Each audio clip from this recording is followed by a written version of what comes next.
Hello, history lovers. It's your favorite mispronouncer of words here, and today we're going to talk about Holy War, and the Crusades in particular. The Crusades are so fascinating in a bunch of different ways, and are ingrained into our culture like no other medieval event really. Be it in Assassin's Creed, as a popular imagery among internet dorks, Batman being the Caped Crusader, or whom amongst us can forget when foreign policy mastermind George Bush described military action involving numerous Muslim-majority countries as a crusade. Yikes. I've noticed that one of the most viewed videos, if not the most viewed video on YouTube related to the Crusades, is by Steven Crowder, who you might remember from his hot takes on Adolf Hitler or his weird attempts at comedy. The specific video we're going to go over is titled Debunked the Crusades Myths, which currently sits at close to 9 million views. Link is in the description, check it out, you know the drill. In this video, Steven Crowder will give us some brazen, politically incorrect facts regarding the Crusades and some other historic events, although they're not so much politically incorrect, but rather just incorrect.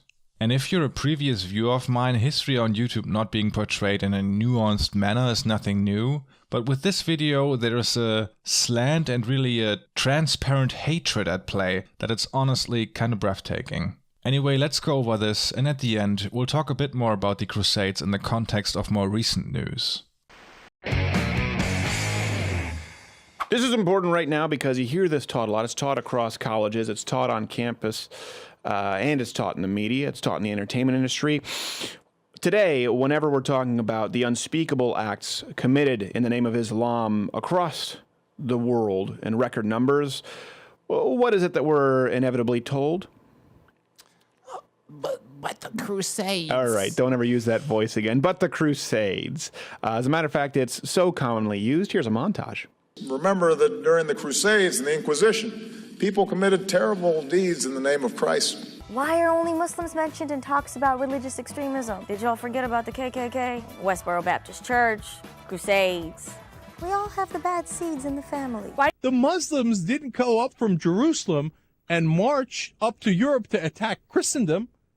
No, the Christians marched down to Jerusalem to attack the Muslims. The Crusades and the Inquisition. He went to the big ones, the ones where it's like everybody agrees. Woo, that was f***ed up, wasn't it? Now, without analyzing each of these segments where Obama and others talk about the Crusades, the reason why that point is brought up in the context of religious violence is that they are an example of violence performed in the name of Christendom. Crowder will do his best to disconnect the Crusades from their component of religious fanaticism and solely present them as a military response performed because of Christian virtue. Without getting ahead of myself, even if he would be able to demonstrate that, what about the rest? The Inquisition, KKK or slavery are pretty valid examples of violence partially justified to be in the name of Christ. But we'll get to that. Let's get through these myths. If you've been taught about the Crusades, I'll call them the Second Crusades, the retaliatory Crusades. I'll explain in a minute because it's important. That they were unprovoked, that it was just Christians running across the globe with pointy hats and swords, killing any and all Muslims they could find, innocent or not, simply because they didn't like their brownness. It couldn't be further from the truth. Now, it's important because this is taught in schools across the country. A lot of people believe this.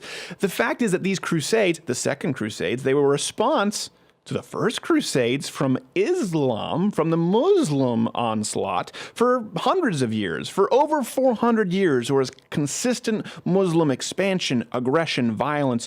Muslims took Jerusalem in 638 AD. They pillaged Rome in 846 AD. Christian Spain and Portugal in 711 AD. Sounds like a gas station, but it's historical context that you need to know. That's why you tune in.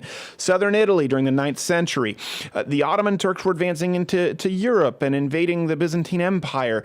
I think it was 1050, 1060 something AD. The Turks were marching into Asia, Syria, and then the big one, the big reason. So if you look at this map and you can see it expanding, was 1453, the capture, the sacking of Constantinople, which basically put an end to the Christian Byzantine Empire.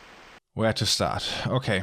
First off, when talking about the Crusades and their individual causes, it's important to be at least somewhat specific on what you're talking about. And the way Crowder presents his claim makes me question if he knows what the Crusades actually are, because he seems to mix up some words here. When regular people or scholars say the Crusades, they usually mean the Crusades in their entirety, or a singular crusade which is made up of multiple smaller crusades. Contemporary historians usually put the number of called crusades at 9, all called at different points in time for different reasons. So there were 9 crusades, although it is often subject to debate what exactly can be counted as a legit crusade and what cannot. But for now, keep in mind that the Crusades means all of them over hundreds of years, not a specific one. In addition to that, there were also a couple of crusades that are not numbered, like the People's Crusade or the Children's Crusade, happening in between the numbered crusades. As you probably see, this can get very confusing, but I'll try to make it clear what we are talking about. So when Steven Crowder says he calls the Crusades the Second or Retaliatory Crusades, what is that even supposed to mean? The Second Crusade singular is very clearly defined as the crusade called in 1144 after the fall of Edessa.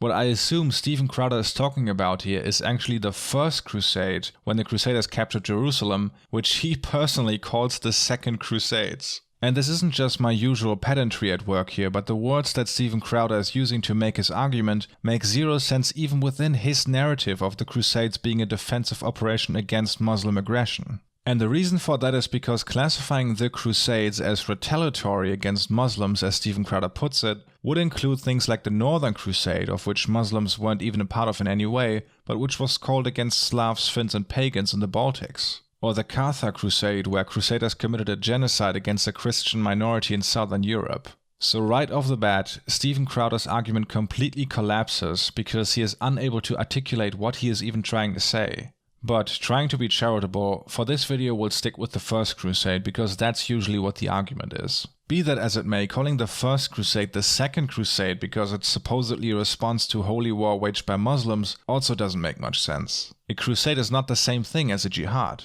While a crusade had to be called for by the Pope, jihad after its conception was understood to be an integral part of exercising the Muslim faith. Now, you might say, and I'm sure a lot of commentators will, if Muslim doctrine preached that their faith had to be continuously spread, weren't the Crusaders right in attacking them, since a clash between the two was inevitable? Isn't this what this map perfectly shows? No, but we'll get to this map in a second. The understanding of what a jihad is or should be was subject to a lot of debate by Muslim scholars over the passing centuries. And when the 11th century rolled around, so when the First Crusade happened, the age of expansionist jihad was largely considered to be over. Muhammad was long dead at this point, and the ongoing infighting in the Muslim world was a much bigger concern. As the centuries passed, the driving impulse towards expansion encoded in this classical theory of jihad was gradually eroded. Arab tribesmen began to settle into more sedentary lifestyles and to trade with non-Muslims, such as the Byzantines. Holy war against the likes of Christians continued, but they became far more sporadic and often were promoted and prosecuted by Muslim emirs without caliphal endorsement. By the 11th century, the rulers of Sunni Baghdad were far more interested in using jihad to promote Islamic orthodoxy by battling heretic Shiites than they were in launching holy wars against Christendom. The suggestion that Islam should engage in an unending struggle to enlarge its border and subjugate non-Muslims had little currency. So too did the idea of unifying in defense of the Islamic faith and its territories. So while the idea of jihad still existed, to claim the Islamic world continuously waged war against Christendom for religious motivations in the 11th century is just not true. But if that's the case, what does this map show? It's taken from a lecture on YouTube titled Bill Warner PhD, Jihad vs. Crusades, which currently has about 2 million views. What this map is supposed to show is how Muslims just kept pushing into Europe over hundreds of years until Christians said, enough, we're off crusading. And on the surface, it seems pretty convincing. It's made by someone who holds a PhD, and I have to admit, these are a lot of dots. The problem is that this entire map is almost complete hogwash. But first, who is Bill Warner? You might know him from his appearance on the Rubin Report, or from his talk with Stefan Molyneux, or from being on the literal white supremacist YouTube channel Red Eyes TV. Off to a good start there. Besides that, you might also be shocked to find out that Bill Warner PhD does not actually have a PhD in history or theology. It's a PhD in physics and mathematics, but that doesn't keep him from portraying himself as an authority on Islam or medieval history. And I'm not either, just to be clear, but you can look through the books in the description to see where I'm coming from. Be that as it may, let's actually analyze this map. First off, why would you classify the expansion of Islam as the destruction of classical civilization? It appears that Bill Warner and Crowder see this conquest as what a group like ISIS does today. Destroying the historic sites, killing or forcibly converting non-Muslims and so on, but that's generally not how it happened in the time frame that we are talking about. Often prior and during the Middle Ages, Muslims taking over territory just meant a change in government, for lack of a better word. That is in fact one of the reasons it had such an easy time spreading. One reason why Islam expanded so rapidly was that peoples of the book, that is, Christians and Jews, were in recognition of the shared heritage of their faiths, Christ for example is a prophet in Islam and is a prominent figure in the Quran, treated with tolerance and not compelled to convert. Thus, as long as these subject peoples known as dhimmi paid appropriate the tax, they could continue to practice their religion, and this in turn meant less resentment, more assimilation, and often, eventually conversion. Another thing this map gets wrong is that just because a group of people share the same faith does not mean they can be classified as one group. And although there's no explanation of what the green is supposed to be, we can assume it's supposed to show territory under Muslim control. The reason why that is misleading is because Muslims were constantly fighting other Muslims. The Seljuks fought the Fatimids, who fought the Arabs, Sunnis fighting Shias, and so on. While Islam was bordering Christendom from Asia Minor all the way to the Iberian Peninsula, to portray the entirety of Islam as a unified front and threat to all Christians leaves out that a united Muslim world didn't exist at the time. And to pretend there was some kind of joint Muslim onslaught on Europe like this map implies shows a severe lack of understanding of the political realities of the age. Where Christians and Muslims did face each other across the centuries, their relationship had been unremarkable, characterized like that between any potential rivals by periods of conflict and others of coexistence. There's little or no evidence to suggest that either side harbored any innate empowering religious or racial hatred of the other. That said, what prompted the First Crusade was mainly the conflict between the Orthodox Christian Byzantines and the Sunni Muslim Seljuk Turks, but I'll talk about that in a minute. Anyhow, the question remains, what about all those dots? And here I have to give a shout out to the folks over on /r/Historians and Bad History who went through this map and detailed the problems with it in a very informative post, which you can find in the description. To give you the short version, Bill Warner classifies every battle fought by Muslims as a jihad and a battle against classical civilization. Sometimes battles where Muslims were the ones defending themselves, or even Muslims fighting other Muslims. The perversity reaches its peak when Bill Warner classifies the Kosovo War, which happened in the late 90s and during which the Muslim-majority Albanians were ethnically cleansed from the region, as a jihad. Not only that, but he also includes the Bosnian War, during which the Srebrenica massacre occurred, where more than 8,000 Muslim Bosniaks between the ages of 13 and 78 were murdered in what the UN classifies as a genocide. Judging from the source he links in the description, it seems like he took a Wikipedia list of battles in the Muslim world and just added a dot on a map for each one and classified them as a jihad. Needless to say, if you want to make the case that the First Crusade was a response to Islamic expansion, this map is completely useless and also Bill Warner is a hack. But if this map doesn't show it, why did the First Crusade happen? Before we jump into that, you should know that the Crusades are a very contested field in history and different historians give different answers to this question. As always, I'll link my research material down below and you should do yourself the favor of checking out what the actual historians are saying, rather than just taking my word for it. Also, talking about the Crusades in a good or bad framing makes it very easy to view past events in an anachronistic manner, just like Stephen Crowder's doing in this video. So, let's take a look at Europe and the Middle East on the eve of the First Crusade. And for this segment I borrowed Donut Eat One's projector, so head on over to his channel and leave him a thank you note in form of subscribing. In the 11th century, Europe and the Middle East are extremely fractured. There's no united Christendom, just as there's no united Muslim world. Pretty much everyone is fighting everyone, constantly. When it comes to Western Europe, where most of the participants of the First Crusade came from, it's a pretty chaotic time. After the collapse of the Carolingian Empire in the 9th century, there was really no central authority which could provide a sense of stability, and the region is plagued by constant infighting between counts or knights or everyone else wanting to gain power. By the way, knights in the context of the First Crusade are less chivalrous men in shining armor, and more just relatively wealthy dudes who are able to swing a sword while riding a horse. And these folks were pretty merciless and brutal in a lot of cases. Those stereotypical knights came a bit later. Anyway, one thing that at least somewhat unites this patchwork in Western Europe is Latin Christendom, with its head figure, Pope Urban II. And the Pope has a bit of a problem on his hands, specifically because Western Europe is so divided. War and violence lead to sin, which is generally bad news. Then Henry IV of Germany does something which gets him excommunicated, further diminishing the church's influence and resulting in even more instability.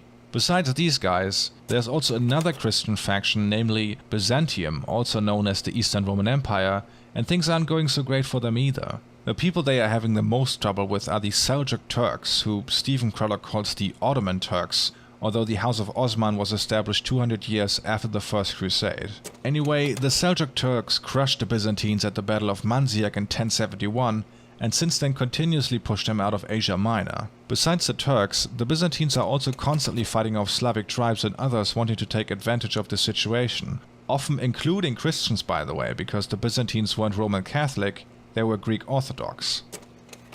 As the years passed, Islam and Byzantium developed a tense, sometimes quarrelsome respect for one another, but their relationship was no more fraught with conflict than that between the Greeks and their Slavic or Latin neighbors to the west. The Sunni Seljuk Turks are having similar problems, not only fighting the Byzantines, but also Shia Muslims like the Fatimids. As I said, everyone's pretty much fighting everyone. Be that as it may, the Byzantines feel threatened by the Turks who, yes, were Muslim, but their conflict cannot be described as some kind of holy war, but more as a regular struggle for power. The reality was that, when Pope Urban proclaimed the First Crusade at Clermont, Islam and Christendom had coexisted for centuries in relative equanimity. There may at times have been little love lost between Christian and Muslim neighbors, but there was, in truth, little to distinguish this enmity from the endemic political and military struggles of the age. Brushing that aside, Byzantium is in hot water, so they look for help. And while the Orthodox Christians were in no way best friends or even allied with the Christians of Western Europe, their relationship had been improving over the last couple of years, so that's why they ask for help. Important to note here is that the Emperor of Byzantium, who was named Alexius, didn't call for a holy war of any of the sort. He just sent a request for some military aid to the earlier mentioned Pope Urban II, as he had been doing a couple of times previously. And most likely, that's what he expected. You know, some mercenaries he can easily incorporate into the Byzantine forces to fill the gaps. What he got was much different. And here's where we jump back to our friend Pope Urban II, who receives the envoy from Byzantium and uses this to kick off the First Crusade with a speech at Clermont. Now, what he actually said in that speech is a bit hard to determine since the 5 accounts that exist of it were all written years later, but you'll get the gist of it. A race absolutely alien to God has invaded the land of Christians, has reduced the people with sword, rapine and flame. These men have destroyed the altars polluted with their foul practices. They have circumcised the Christians, either spreading the blood from the circumcision on the altars or pouring it into the baptismal fonts. And they cut open the navels of those whom they choose to torment with loathsome death, tear out their most vital organs and tie them to the stake, drag them around and flog them before killing them as they lie prone on the ground with all their entrails out. What shall I say of the appalling violation of women, of which it is more evil to speak than to keep silent? On whom, therefore, does the task lie of avenging this, of redeeming this situation, if not on you, upon whom above all nations God has bestowed outstanding glory in arms, magnitude of heart, litherness of body, and strength to humble anyone who resists you? Sadly, we'll never know his exact thoughts, since much of his writings were lost in a fire, but by analyzing the situation we can get a good idea of why he turned Byzantium's request into the monumental undertaking that the First Crusade ended up being. For instance, the horrific violence committed by Muslims most likely is a work of fiction, or at least did not happen on a systematic scale. Most significantly, throughout this period, indigenous Christians actually living under Islamic law, be it in Iberia or the Holy Land, were generally treated with remarkable clemency. The Muslim faith acknowledged and respected Judaism and Christianity, creeds with which it enjoyed a common devotional tradition, and a mutual reliance upon authoritative scripture. Christian subjects may not have been able to share power with their Muslim masters, but they were given freedom to worship. All around the Mediterranean basin, Christian faith and society survived and even flourished under the watchful but tolerant eye of Islam. Eastern Christendom may have been subject to Islamic rule, but it was not on the brink of annihilation nor prey to any form of systematic abuse. Now surely, being reduced to second-class citizenship or paying special taxes just for being Christian is pretty outrageous treatment by our modern-day standards. But at the time, it was a pretty good deal compared to what religious minorities face in large parts of Western Europe. Of course, Stephen Crowder ignores that later in the video, but that was to be expected, wasn't it? Historian Jonathan Phillips puts it this way. Pope Urban II's address at Clermont used highly inflammatory images to provoke moral outrage in his audience. The Muslims were described in language that emphasized their otherness and their barbarity towards innocent Christians. In reality, while it's true that pilgrims were occasionally maltreated, it was also the case that there had been no systematic persecution of Christians by the Muslims in the Holy Land for decades. That said, general statements like this one are really just that, general statements. Episodic violence towards Christians did occur, and after the Seljuk Turks seized the Holy Land, Christian pilgrims reported that they had it a lot harder than before.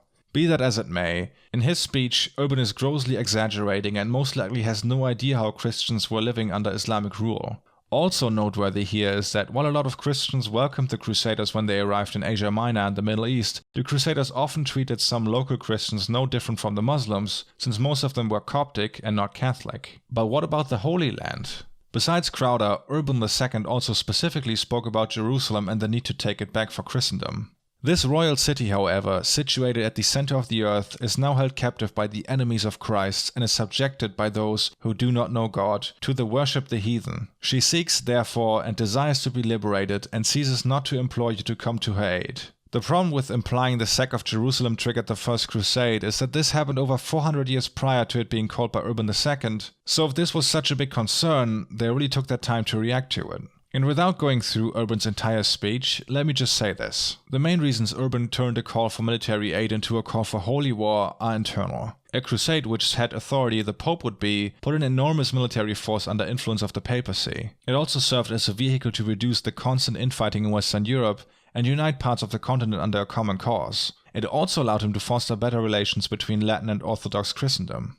The problems addressed by the First Crusade, Muslim occupation of Jerusalem and the potential threat of Islamic aggression in the East, had loomed for decades, even centuries, provoking little or no reaction in Rome. Urban's decision to take up this cause at Clermont was, therefore, primarily proactive rather than reactive, and the crusade was designed first and foremost to meet the needs of the papacy. Launched as it was just as Urban began to stabilize his power base in central Italy, the campaign must be seen as an attempt to consolidate papal empowerment and to expand Rome's sphere of influence. It was no accident that Urban chose to unleash the concept of crusading in France, a region in which his roots gave him connections and local knowledge, and over which the papacy had long wished to strengthen its hold. Indeed, the crusade was just one of the weapons used in the pursuit of this agenda, Urban's entire grand tour of France in 1095-1096 being a transparent attempt to manifest papal authority. Now that doesn't mean that Urban II had no interest in helping the Byzantines or bringing the Holy Land under Christian control, but it shows that the causes for the First Crusade aren't one-dimensional or can be entirely traced back to the actions of one group. After showing Bill Warner's map and making this big point of how Muslims were going after Europe, Stephen Crowder will now move on to say that he actually doesn't blame Muslims for expanding, because that was just the nature of the times, which I really don't buy. In Crowder's sources, the very first one is intended to show the Crusaders acting in self-defense. The whole point of the map and phrasing the First Crusade as the Second Retaliatory Crusade heavily leads the audience to that conclusion. Why even make the argument if it supposedly doesn't speak to the point of the video? Let's listen to what Stephen Crowder's actual problem is. And here's the thing. I understand military expansion, okay? So I'm not going to condemn the Islamic world for doing this back then, okay? Now, right away, that should change the context to the Crusades because people war and people go back and gain territory and win.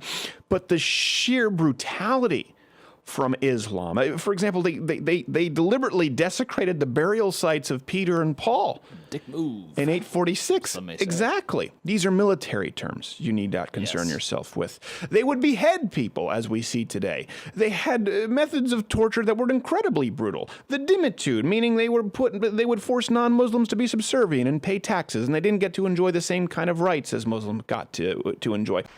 So, regarding the sheer brutality of Islam, specifically, not individual Muslim factions as Stephen Crowder says, very telling choice of words. Anyway, it's true that Muslims raided the outskirts of the city of Rome in 846, which again happened 250 years before the First Crusade, so I really fail to see the connection there. Also, the raiders in this instance were Arabs and not Turks. Besides that, when Stephen Crowder says they deliberately desecrated the burial sites of St. Peter and Paul, what he means is they looted the basilicas where they were buried. And it's not like their main motivation was just screwing up the graves of two saints who they probably knew nothing about, but mainly the treasures that these basilicas offered. Now you might still say that's somewhat of a dick move, but nothing out of the ordinary in those times. Prior to the First Crusade, a church being looted by a group of supposedly Christian knights was far from unheard of. For instance, in a document in which the Castellan Nivello of Frevetal explains why he's joining the First Crusade, he writes this: "Whenever the impulse of warlike fierceness roused me, I would gather about myself a band of mounted men and a crowd of followers. I would descend upon the village and freely give the goods of the men of Saint-Péry of Chartres to my knights for food. Now therefore I am going as a pilgrim to Jerusalem, which is still in bondage with her sons, to secure the divine pardon that I seek for my misdeeds." Looting churches, nothing out of the ordinary in those times, and certainly not a staple of Muslims acting exceptionally brutal in war. The next thing Crowder brings up is Muslims beheading people. And although Crowder doesn't cite a source for that, I'm more than sure that there were Muslims who decapitated people in the Middle Ages. But again, this doesn't speak to Crowder's argument of Muslims acting distinctively brutal from everyone else at the time. This period didn't used to be called the Dark Ages because of all the knights.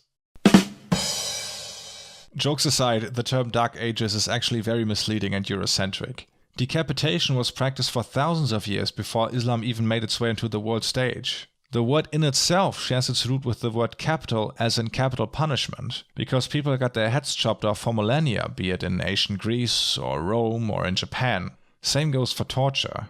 The reason Crowder even brings this up is so that he can force a historical parallel where it really doesn't make sense. Here's an example. After winning a major battle during the First Crusade, the Crusaders decapitated more than 100 Muslim dead, stuck their heads upon spears, and gleefully paraded them before the walls of Antioch, which they were sieging.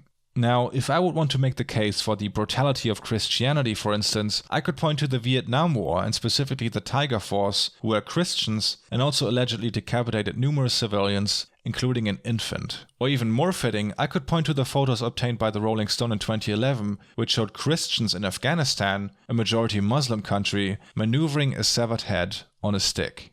Just to be clear here, I don't think the actions of the Crusaders at Antioch are in any way related to the atrocities committed by US forces in Afghanistan, but following Stephen Crowder's logic, they are both expressions of Christianity's inherent brutality. And the point in bringing this up for me is not to do a little tit-for-tat, yeah, ISIS beheads people but US forces do too thing. The actions of Islamic extremists deserve condemnation, but Stephen Crowder's forced connection between medieval and modern-day events does not stand up to scrutiny. That said, the reason why he says what he says will become a lot more obvious later in the video. Something we don't mention amongst our white guilt, millions, some people estimate higher than 100 million died under the Arab slave trade. We have courses that we're forced to take here in the United States to learn about the evils of slavery that we stopped. Oh, are they teaching those? Anywhere across the Islamic world? Is there Islamic guilt? Is checking your Islamic privilege a thing? Now I have to admit that I am not too familiar with the history curriculum for every majority Muslim country on earth, but I'm sure they don't talk much about the Arab slave trade in Saudi Arabia or the Emirates. Be that as it may, the real question for me is, that's the bar? The bar for Stephen Crowder when it comes to the US approach to education is a country like Saudi Arabia? Why not compare yourself to other Western democracies like France or Germany? Why pick a theocratic monarchy as your comparison? Although it makes sense given that Stephen Crowder, if he was able to get over his disdain for Muslims, would fit perfectly into a very conservative Muslim majority country. So unless Crowder wants the US to be more like Saudi Arabia, I don't see the point in bringing that up. Let's move on. So this kind of brutality, this kind of inhumane treatment, and yes, military expansion and cultural expansion is what led to the retaliatory crusades. People like Vlad the Impaler, you've probably heard of. Do you know Vlad the Impaler? Commonly known as Dracula, I believe. Dracula, right? That's how he's known. Yeah, Vlad the Impaler was an actual person. Some sucked. A little bit of a sadist. I'll give that to you. Vlad the Impaler became really brutal precisely because he was a prisoner and saw the inhumane treatment, saw the brutality from the Islamic Empire. That's why he's seen as a folk hero to some. Now, I would say he went a little too far the other direction with impaling people and allegedly drinking blood. He found the line. He found the line, but... It's good for him. He found it. You find it and then you dance back. That's but what you have to do. They heard the message loud and clear. It's true. He was one of the few people who fought them off. He was using Verizon back then while everyone else was on Sprint. They got the message. He was ahead of his They were... time. Vlad incurred no roaming charges. Like that. I do.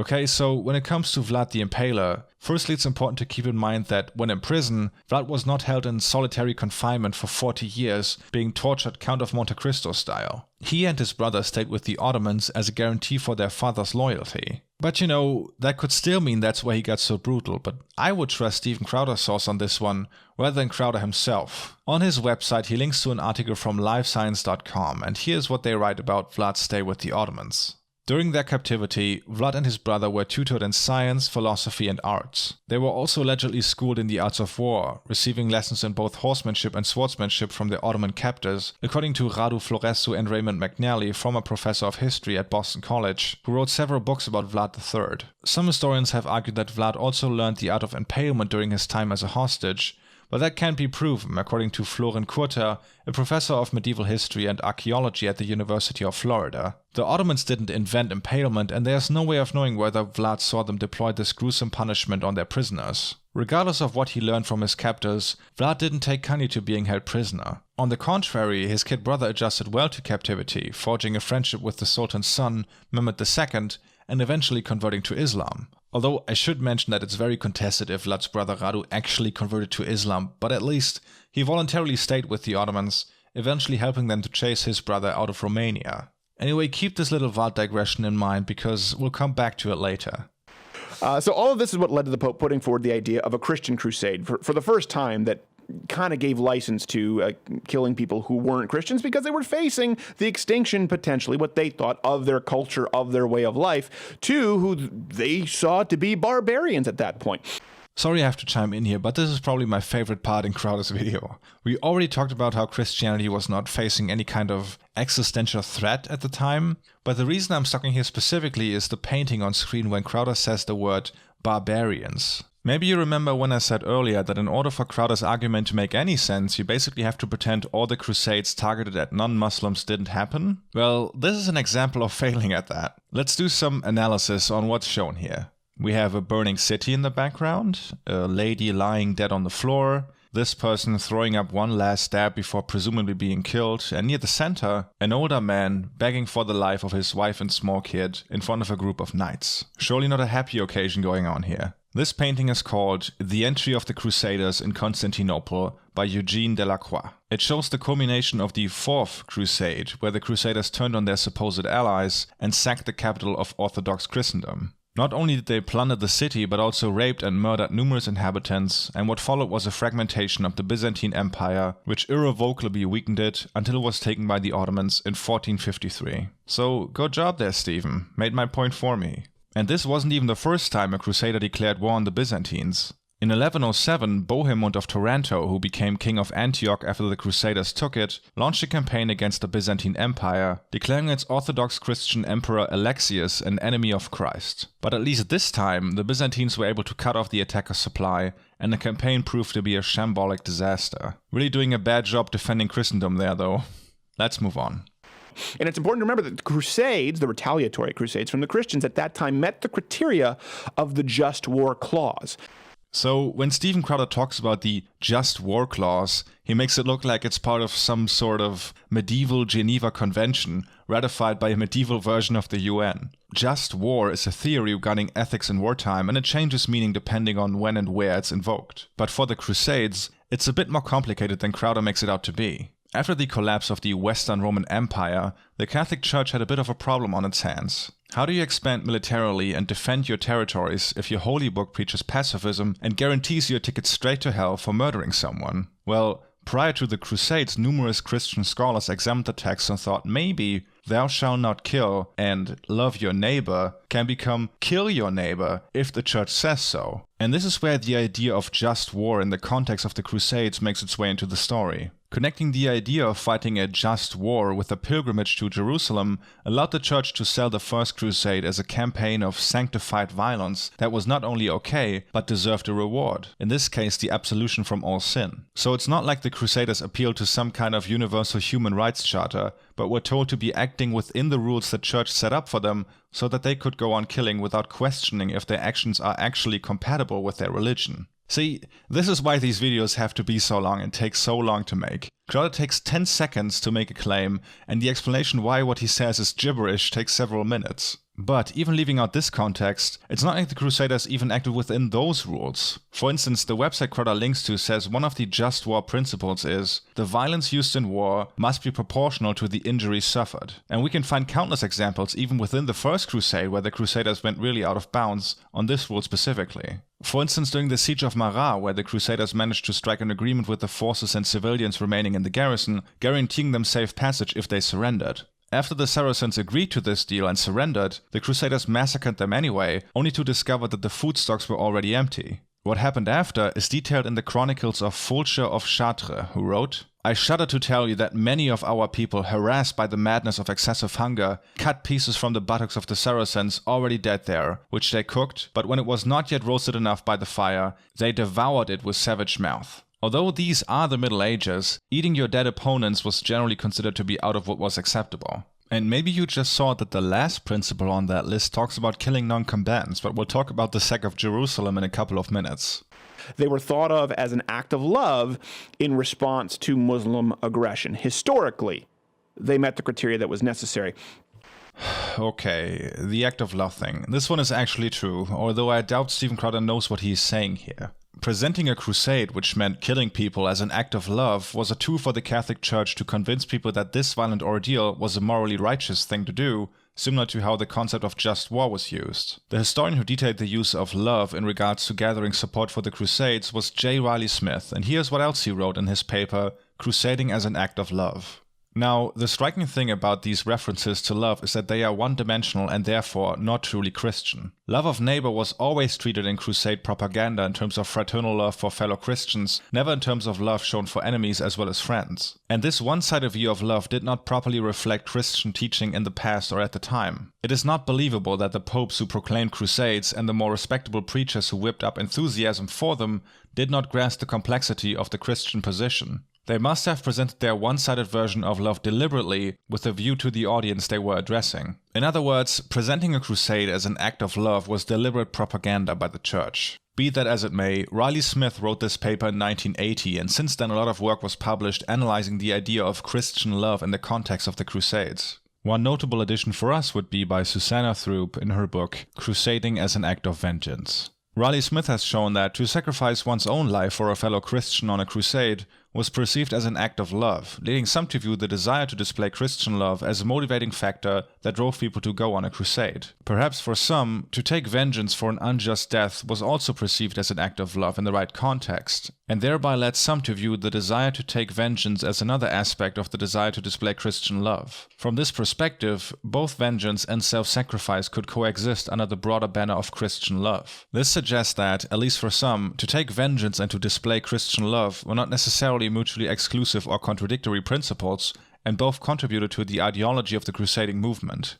The reason why I bring this up is because, on the one hand, Stephen Crowder tries to present the First Crusade as military and strictly defensive action. On the other hand, he points towards the positive aspects of Christianity like love, if it makes the Crusaders look good. One thing that shows how deeply violent religious fanaticism was part of the First Crusade is the fact that the first victims weren't even Muslims, they were Jews. Shortly before the first real crusading army marched off, a smaller group named the People's Crusade, led by Peter the Hermit, attempted to make their way towards the Holy Land. Now, Peter the Hermit had spent a lot of time riling people up, telling them how horrible Muslims are and how all enemies of Christ need to be slain. Sort of the Stefan Molyneux of his era, really. In their frenzy, they slaughtered thousands of Jewish men, women and children along the Rhine River because they were seen as the enemy of Christ who needed to be avenged. Hardly any self-defense or retaliation going on here. After that, the People's Crusade marched on, burning and plundering the city of Belgrade on their way, and then they got crushed by the Turks shortly after entering Asia Minor, with most of the men being put to the sword, and the accompanying women and children being sold into slavery. So, really something for the Epic Fail compilation there. On to the next clip. Did any of you learn this in college where they talked about when Christians took Jerusalem in 1099? I should say, took back Jerusalem. Yeah. Which is really what they wanted to do. They'll teach you when Christians took Jerusalem in 1099. No, when they took back Jerusalem. This video is already way too long, so I have to rush some things. I can't speak for the entire American education system or what they, whoever that is, teaches, but this is really just Crowder's attempt to make the education system look biased without having to present any actual evidence. And this won't be the only instance of that in the video. The reason why it's not really that important that Jerusalem was under Byzantine rule previously is that the time spent between Byzantium losing Jerusalem and the Crusaders taking it is almost 500 years. And not only had Jerusalem changed hands several times since then, but the Crusaders didn't even give it back to the Byzantines. They kept it for themselves and set up an independent kingdom, breaking their oath previously given to Emperor Alexius to return the conquered territory to the Byzantines. So it's really more taking rather than taking back. Kind of like when people talk about the War of 67 when Israel gained territory, they don't talk about how many countries, was it Egypt, Jordan, I'm going to remember the third one, were teaming up to eviscerate them, and Israel just happened to kick their asses and took their land for protection. It's left out.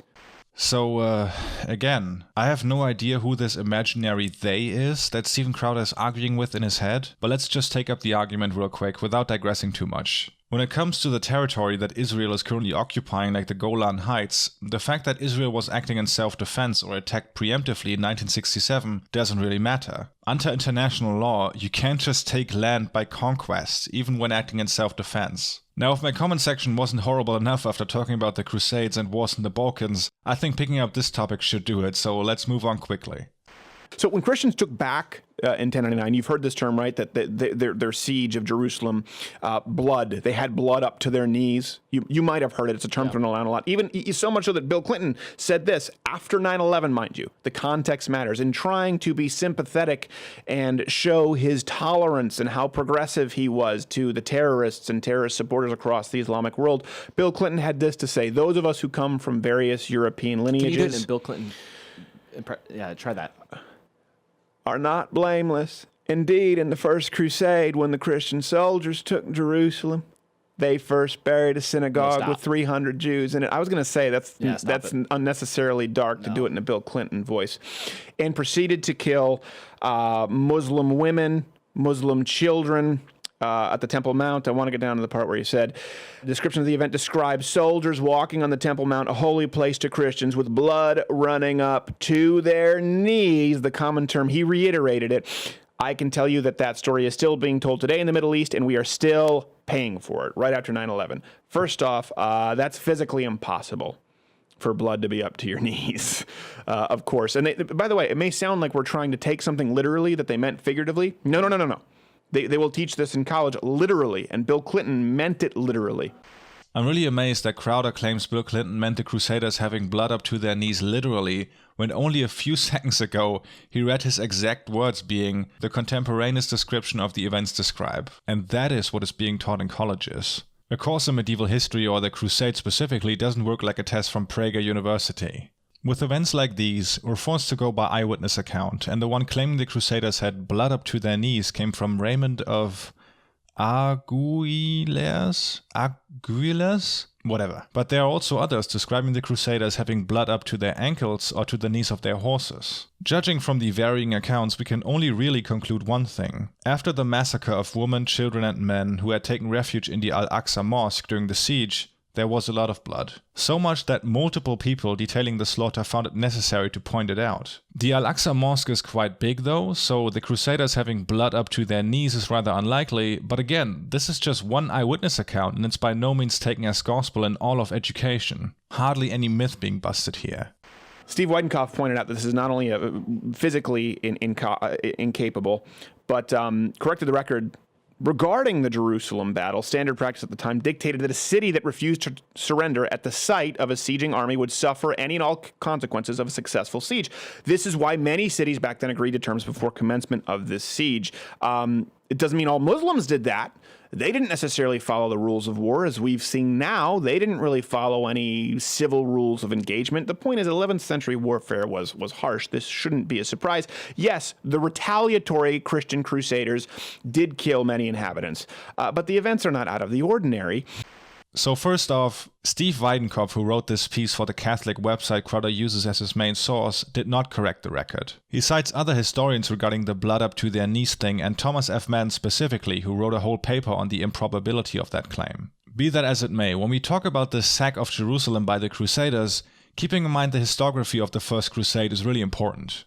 During the 20th century, and the 60s and 70s specifically, the Crusades were often looked at as being an early instance of colonialism and judged through that lens, but now we know that's not really an accurate description. More modern historians like Thomas Asbridge go out of their way to tackle some of the earlier misconceptions also regarding the siege of Jerusalem. For instance, while earlier Arab and Syrian sources put the number of killed during the siege at between 30,000 and 70,000, more recent Hebrew discoveries put the number at closer to 3,000, and from that we can assume that earlier accounts were exaggerated. But this isn't any kind of white guilt myth being busted by non-PC historians. With new evidence, our understanding of historical events changes over time, and the Crusades are no exception to this. And while sacking a city was usually pretty brutal, numerous eyewitness accounts detail behavior on part of the Crusaders which exceeds what was par for the course.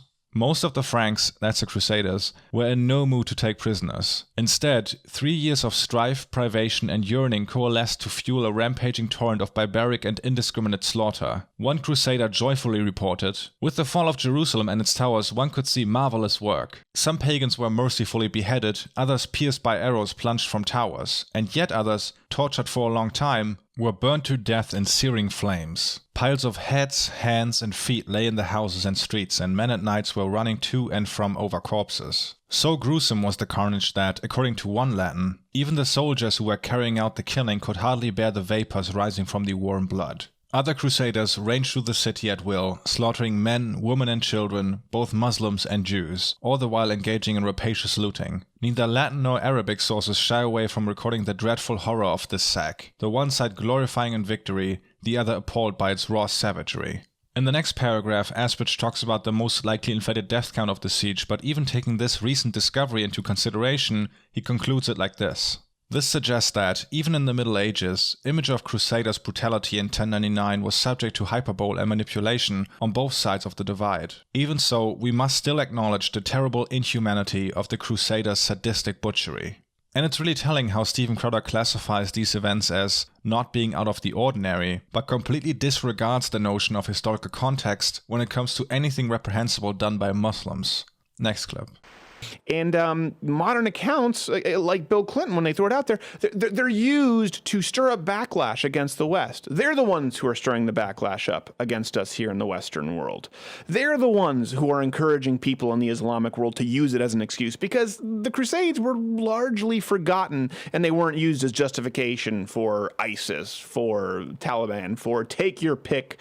The myth Crowder is trying to debunk here is one that he mentioned earlier in the video. You know, another one that we hear a lot, and that context matters, is that the Crusades are some sort of a source of modern Muslim aggression or angst toward the West.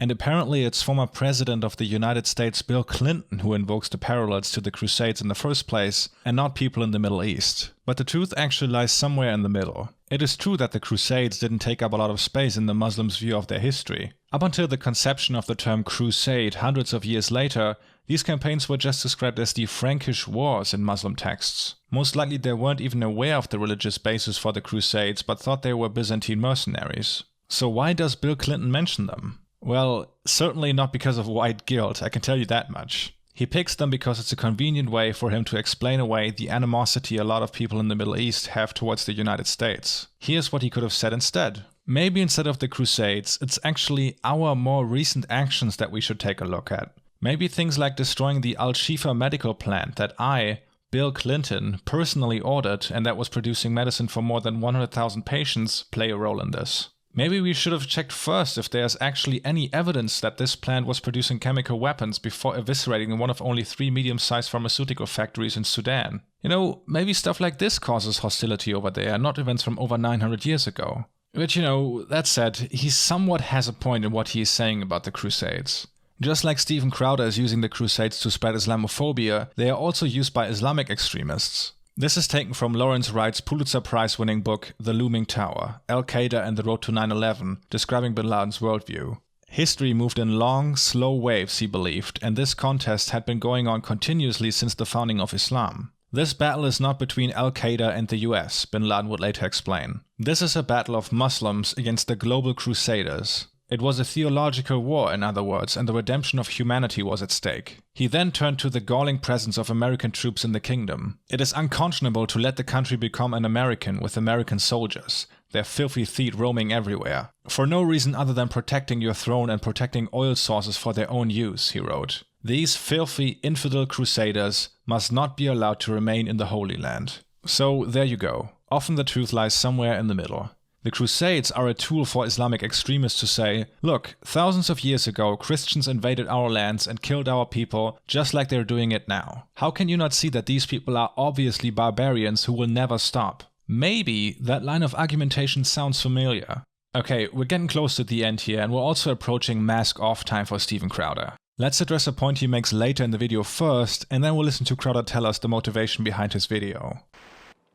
Whenever religious Islam has been given the opportunity to congregate, given a petri dish, in contrast to the rest of the modern world, to the rest of Western civilization, Europe, the United States, the Islamic world, when given the opportunity to civilize, when given more time, doesn't get better, doesn't make progress. It almost always gets worse. It gets worse. And that's what was happening before the Crusades because of the Islamic Crusades, and that would have occurred across the entire world. It's not one of those issues. Leftists like to act, sometimes they'll use this argument, right, that, well, Christians have come a long way if you go back to the Crusades. They were pretty uncivil, and some members of Islam are just in that, it's like that phase for them where they need to get beyond it. No, Christians before the Crusades did become much more civilized, were advancing into the New World, then because of Islamic onslaught and behavior, they had to get down in the dirt. The Crusades occurred, and they continued to make progress. So really quick regarding Christians being all civilized and then being forced to get down in the dirt and then being civilized again. The earlier mentioned Inquisition happened long after the First Crusades. So did the height of witch hunting, while Muslims somehow had fought for that too. Besides that, anyone who is somewhat familiar with how the knowledge we hold so dear today made its way into our times knows what an insane statement it is to pretend the Christian world was somehow more civilized and advanced than the Islamic world around the Middle Ages. What used to be described as the Dark Ages largely overlaps with what is called the Islamic Golden Age, in which the Muslim world made incredible scientific and cultural advances. Baghdad at the height of this had roughly 500,000 inhabitants, while Paris had about 20,000. Scholars were constantly translating and culminating knowledge in Baghdad's famous House of Wisdom until it was destroyed by the Mongols in 1258. Steven Crowder is just pulling this out of thin air and can't even be bothered to dig up some anti-LGBT Catholic website as a source like he did for his other claims. From the 8th century to the end of the 14th, Arabic science was probably the most advanced science in the world, greatly surpassing the West and China. In virtually every field of endeavor, in astronomy, alchemy, mathematics, medicine, optics, and so forth, Arabic scientists, that is, Middle Eastern individuals primarily using the Arabic language but including Arabs, Iranians, Christians, Jews, and others, were in the forefront of scientific advance. The facts, theories, and scientific speculations contained in their treatises were the most advanced to be had anywhere in the world, including China. So much for that. Now let's watch Steven Crowder lay bare his actual motivation for talking about the Crusades. And here's something I would like to put forward. You know what? Not only is it understandable now, given this context, that the Crusades occurred, the Crusades were necessary. They had to happen. I'm not condoning the loss or the taking of innocent life deliberately, but the Crusades as a military and cultural response needed to happen because they happened precisely to stop the kind of barbaric behavior that you see in the Islamic world today. And you saw up until today in any other place where the Islamic empires were able to conquer. Let's talk about the Armenian genocide, where thousands upon thousands of people were killed brutally, including the crucifixion of young girls. Don't tell Cenk. I still don't know how Anna Kasparian sits next to him. Let's just don't talk about it. It only gets him mad. In the 1800s, Sunni Muslims killed over 4,000 mostly civilians in the city of Shia, beheading their king. They still behead in the Islamic world. You've seen these headlines. This still occurs all across the Islamic world. I'm not only talking about ISIS, but in places like Saudi Arabia. In some of these places in the Islamic world that actually have modern technology, you would consider them here in the New World, beheadings occur in soccer stadiums as a warm-up act. We get Beyonce's nipple, they get a head rolling around being kicked for a goal. I'm just saying that the reason the Crusades occurred were to stop the kind of behavior that shock you every single day when you read the news from the Islamic world. Because guess what? That was going to be the entire world.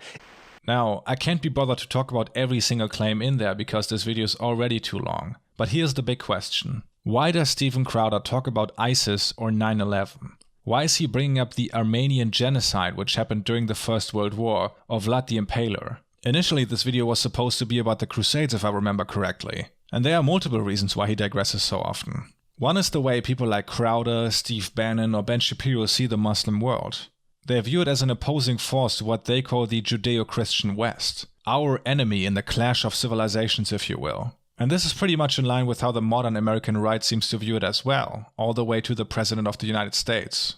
And if you view history and the world through that lens, bringing up the Armenian genocide in the same breath as the Crusades makes complete sense. They are both events in the continuous historic struggle between the West and Islam. It's also why Crowder makes a specific mistake twice in this video. First, he ignores the different factions in the Muslim and Christian world prior and during the Crusades, and then later he does it again, portraying the most regressive and brutal Muslim country, Saudi Arabia, as being representative of 1.6 billion Muslims. The nuance of rivaling factions and influences that are distinct from religion are completely lost on him. They are Christians and they are Muslims. That's about as clear-cut as it gets for Crowder. And without going back to what I explained earlier, we can even look at current geopolitical realities which show this clash of civilizations lens not being based in any kind of fact. The just mentioned Saudi Arabia, which is probably the worst Muslim theocracy you can pick, is one of the biggest allies of the majority Christian United States. No clash between Christianity and Islam there. They are even working together, hand in hand, to butcher innocent civilians in Yemen, with Trump even vetoing a resolution that would have ended the involvement of the US military recently. Another reason why this video even exists and resonates so much becomes pretty obvious if you think about what its goal is. And it's definitely not the viewer walking away having gained a better understanding of the Crusades. The real takeaway from this video is that Muslims, then and now, are violent savages that only conjure up brutality everywhere they are. So there's no reason to feel attacked in your white Christian identity when Obama or someone else brings them up as an example of religiously motivated violence. We only did what had to be done. Steven Crowder doesn't give a damn about the historical record of a medieval event. The Crusades are mostly a vehicle for him. And this is really the idea behind the right's current obsession with the Crusades. Recently, a local chapter of Germany's far-right AfD party shared an image calling for a voting crusade. A bit before that, on the day of Jair Bolsonaro's inauguration as president of Brazil, Felipe Martins, a political blogger close to the Bolsonaro family, tweeted his personal celebration of Bolsonaro's victory with the words, "The new order is here, everything is ours, Deus Volt." Deus Volt being Latin for God wills it, and the Crusader battle cry which they allegedly shouted at the end of Pope Urban's speech at Clermont. The same words can currently be found on the banner of the neo-Nazi website The Daily Stormer, with the Crusader next to them. And there are really countless examples of this, usually popping up whenever an Islamic extremist commits a terrorist attack, or when an event gets blamed on one like the recent Notre Dame fire. Invoking the Crusades is a somewhat safe way to meme about the wish for violence committed against Muslims. Tweeting, "I think we should cleanse Muslims from society" is most likely going to get you banned from social media, while simply tweeting #Deus Volt probably won't. And of course that doesn't mean that anyone enjoying Crusader Kings 2 memes is a crypto-Islamophobe. But if you think there aren't a lot of people with genuine hatred towards Muslims who use this as a more socially acceptable way of voicing their feelings, you're kidding yourself. For the far right, the Crusades serve as a narrative of the West having enough of being aggressed upon by brown people, and this provides extremists with the perfect template to justify their hostility towards Muslims today. The perpetrator of the Utoya massacre wrote extensively about how the Crusades were defensive, and how there was desperate need for a new one in his manifesto. More recently, when I watched a news report about the Christchurch shooting, I saw this picture. Now it's kind of hard to see, but below Vienna 1683, the shooter wrote Acre 1198, which most likely refers to the counterattack by the King of Jerusalem against the forces of Saladin in what would later be known as the Third Crusade. Further in his manifesto, he copied parts of Pope Urban II's speech at Clermont detailing how horribly Christians were suffering at the hands of Muslims, and concluded with the sentence, "Ask yourself, what would Pope Urban II do?" Here's how Stefan Molyneux starts out his video titled The Truth About the Crusades, which currently sits at over 1 million views. Wouldn't it be great if when society faced a real crisis, it could just shine out the big H flashlight, the searchlight? We need a historian out here to give us some perspective. Well, of course, there are a lot of Middle Eastern people on the move, of course, the majority of them Muslims. This is not the first time in history this has happened. I'm not saying this is exactly the same as the past, but those who do not understand the past are condemned to repeat it. Now, Molyneux is a bit more upfront about his motivations, but Crowder's and his largely overlap. The actual reasoning behind connecting the Crusades with modern-day Islam or immigration from the Muslim world are much more sinister than wanting to learn from history. People, even bigoted people, don't like to think of themselves as the aggressor. Nobody likes to be the one who threw the first stone, and since Islam is not a threat to the West in any large-scale capacity, they have to pretend that they are already being aggressed upon by either the Muslim world or Muslim immigrants. And what can be done about it? Well, of course nobody would suggest violence, but how about we talk a bit about the Crusades and how they, quote, had to happen. Below Crowder's lists of sources for his video on the Crusades, he specifically links to another video in which he claims moderate Islam doesn't even exist and is a myth as well. And just to be clear, I don't think Steven Crowder wants people to shoot up mosques, but you know, ask yourself, accepting all his premises, what is the conclusion if you already bought into the idea that Islam is replacing your culture and way of life? In all fairness, I should mention that after the New Zealand shooting, Steven Crowder recorded a video wanting to let everyone know that his thoughts are with the people he demonized for years, and also encouraged people to read the shooter's manifesto and discover that this has nothing at all to do with conservatism. And maybe I could see an argument there, but not if Steven Crowder is making it. Even if you are a conservative and for small government, guns rights and all that stuff, things like this should be disgusting to you. Invoking the Crusades to demonize Muslims throughout history and use every chance you get to excuse or downplay violence committed against them, while also constantly shitting on Muslims in 2019, is about as open as one can be in terms of how he thinks Muslims should be treated. I think you can critique Islam or how it hinders societies to progress on social issues without being an Islamophobe. I even think you can make a case for the First Crusade being caused by the growing power of the Seljuk Turks. Absolutely. But people like Crowder and Molyneux are not making these arguments. The Crusades for them only serve as a Trojan horse to push their bigoted, misinformed views onto an audience under the veneer of speaking truth to power. And while on the topic of people like Crowder who portray history in a way that makes Islam and Christianity out to be locked in a constant clash and unable to coexist peacefully, I'll leave you with this. Maybe you remember the chap from earlier who witnessed the Crusaders eating their dead enemies after the siege of Marat. Well, he stayed in the Levant and later wrote this assessment of the life there. We who were once Occidentals have now become Orientals. He who was of Reims or Chartres has now become a citizen of Tyre or Antioch. We have already forgotten the places of our birth. Already these are unknown to many of us or not mentioned anymore. Some already possess homes or households by inheritance. Some have taken wives, not only of their own people, but Syrians, Armenians, or even Saracens who achieved the grace of baptism. Words of different languages have become the common property known to each nationality, and mutual faith unites those who are ignorant of their descent. He who was born a stranger is now as one born here. He who was born an alien has become a native. Okay, so much for the Crusades. Now, after this shotgun blast of content, let me say a big thank you to all my lovely patrons who make it possible for me to even make these videos in the first place. This one took quite a while and I'm very grateful for every single one of you.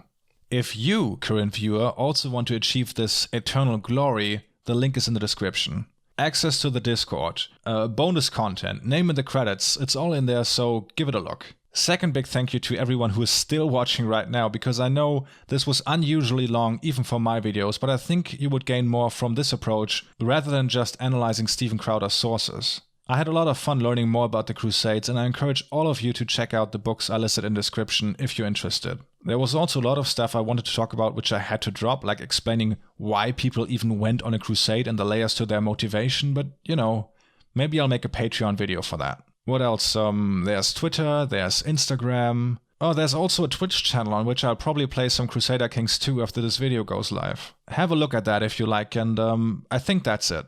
Hopefully the next video won't be as long, but until then, have a good one.